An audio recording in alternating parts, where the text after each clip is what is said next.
Welcome to Lesson 2, Define. Now, after completing this lesson, you're going to be able to explain various components of project identification, describe customer data collection methods, list various means of project documentation, discuss risk analysis and management, describe project management and planning tools, explain the concepts used in evaluation of project performance, and to discuss team stages and dynamics. So let's dive into topic 1, project identification. The first step in a Six Sigma project is to check if the project even qualifies as a Six Sigma project. We need to ask some important questions. It begins with asking, is there even an existing process? Is there a problem within the process? And is that problem measurable? Does the problem impact customer satisfaction? And does working on the problem impact profits of the company? And a couple more would be, is the root cause of the problem even known? And is there a solution to the problem already? Define is the first phase in the DMAIC project. And DMAIC stands for Define, Measure, Analyze, Improve, and Control. The main objective of the Define phase is to plan your time and budget. Resource requirements for the project also need to be planned. We also need to define the roles and responsibilities as well as the team structure. We need to define the objectives of the project and define the problem statement through extensive customer analysis. One of the critical steps in Define is to benchmark our current performance. Now, benchmarking is important because it allows us to see how we stack up against the best in our industry. Now, there are some common types of benchmarking. The first one being process benchmarking. This is comparing specific processes to a leading company in the industry. Then we have financial benchmarking, which is a detailed financial analysis as well as a comparison along with any other information on overall competitiveness and productivity. Then we have performance benchmarking. This is our comparison of products and services with those of our competitors. We have product benchmarking, which is designing new or upgrading or existing products and services. We have strategic benchmarking, which is studying strategies and problem-solving approaches that may happen in other industries. And then there's functional benchmarking, which is a focused analysis of a single function with the aim of improving it. We also have competitive benchmarking, which is benchmarking organizational strategies, processes, products, services, and procedures against that of our competitors.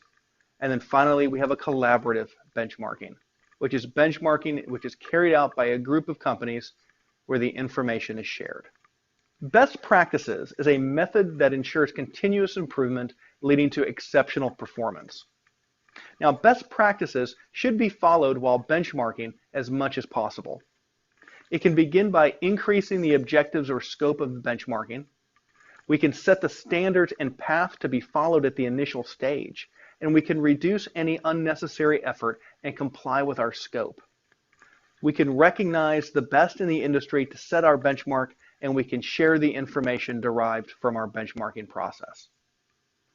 Now, there are 5 steps to follow when selecting a Six Sigma project. The first one is to identify the organizational need.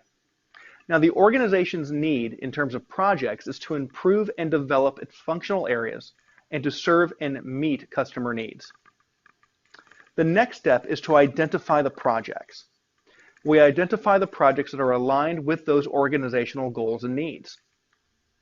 Then we evaluate our projects. And we evaluate the projects for a net present value, a cost-benefit ratio, an internal return on investment or ROI, the cost to improve it, and how long it will take to pay back those costs in terms of a payback period.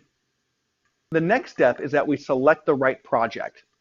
The right project will meet all of the organizational goals with the greatest return on our profit. And then finally, we review the project. the project will be reviewed to ensure alignment to all of our organizational goals and needs. In the define phase, we will need to define some key terms. So let's begin with 3: process, business process, and business system. Now, a process is just a series of steps to produce a product or service. It consists of inputs, a function, and an output.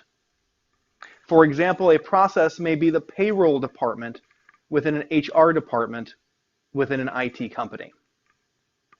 Now, a business process is a systematic organization of objects to produce a service or product.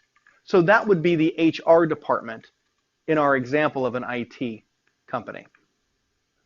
And then we have the business system, which is the value-added chain of business processes. So, for example, this would be the company. So the company is split up into departments, and those departments are split up into other departments. So just like your company, there are multiple departments, such as HR, IT, operations, sales, and service. All of it. So just like in your company, there are multiple departments, such as HR, IT, operations, sales, or even service, all of which would be a business system. A business process can be segmented into 5 elements: suppliers, inputs, process, outputs, and customers. Now, we call it a SIPOC for short. Now, a supplier is a person or organization that supplies resources or inputs. And inputs are the materials that are supplied by the supplier. The process is the sequence of steps to transform that input into an output. And the output is just the final product produced from that process. And then the customer is the person who uses that output. It's important to remember that one or more changes to your supplier, your input, or your process will have a direct result into the change of your output. So if the supplier, your input, and your process is stable, then your output will be stable. The relationship between the supplier, the inputs, and the process, as well as the output, provides a method for us to define any possible cause and effect relationships. And these relationships can be defined as a closed-loop business system. So let me take a couple of minutes and show you how to perform a SIPOC to get a better understanding.